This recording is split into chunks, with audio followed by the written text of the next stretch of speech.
The red-footed tortoise gets their name due to the bright colors on their legs, head, and shells, which can be from vibrant red to orange-yellow.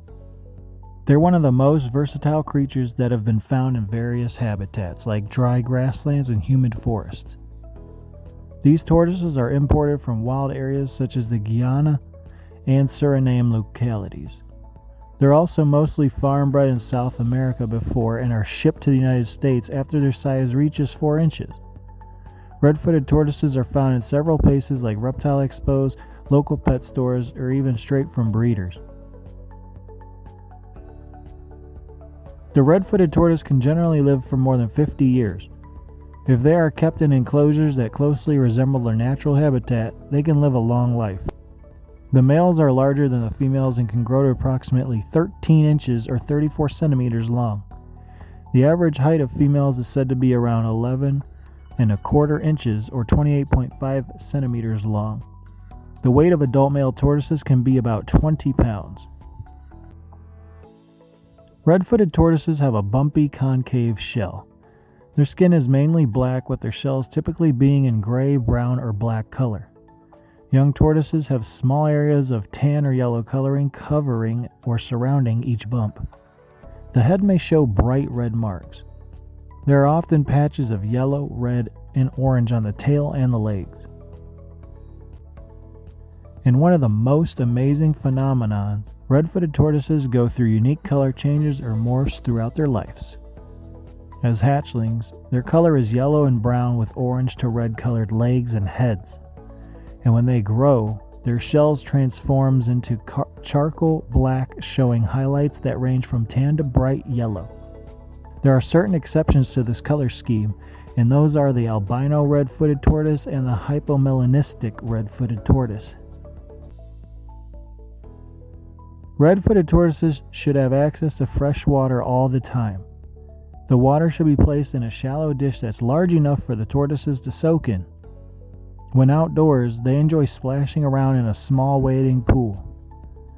The ponds must also be cleaned on a regular basis, as the tortoises not only soak in those dishes but also defecate in them. When outside the enclosure, they need to be soaked in warm, shallow water once or twice a week between 15 to 30 minutes so that they can get fully hydrated.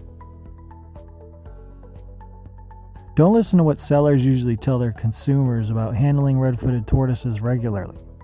The tortoises are known for becoming too stressed if you do so.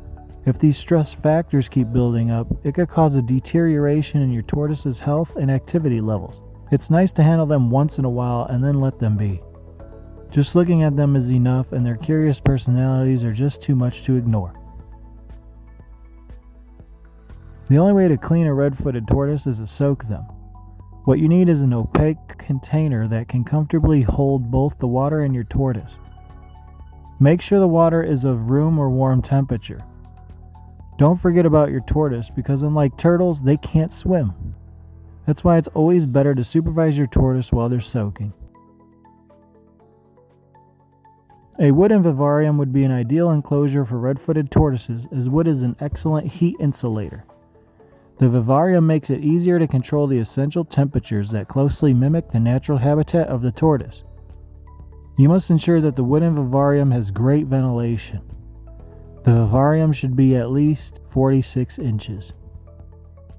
For the indoor enclosure, you'll have to use a UVB lighting, which closely resembles the ultraviolet rays of the sun. You also need special heat bulbs to heat the enclosure.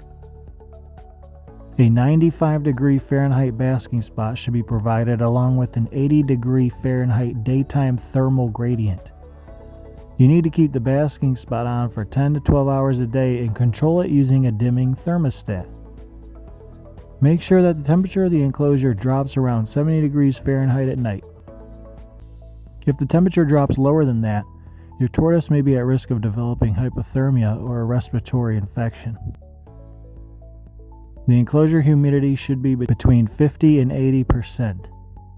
You can use a hygrometer on how to measure the humidity to ensure it's kept right for your pet. One common health issue includes shell rot, which is an infectious disease caused by fungus or bacteria. This condition displays flaky patches on the shell of your pet. The issue could lead to several other critical infections that can be resolved with antibiotics. Another problem is vitamin A deficiency. This can lead to swollen eyes and other types of infections such as ear infection. This problem can also be resolved with antibiotics.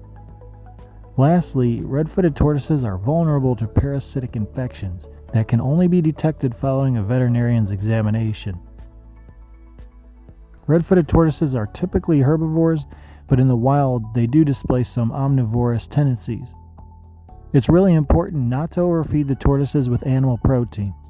For instance, one small serving of lean meat or moistened low-fat cat food every other week should be enough to give them lots of animal protein. You can also offer them a vast range of dark leafy and fresh greens like endive, dandelion greens, escarole, and mustard greens.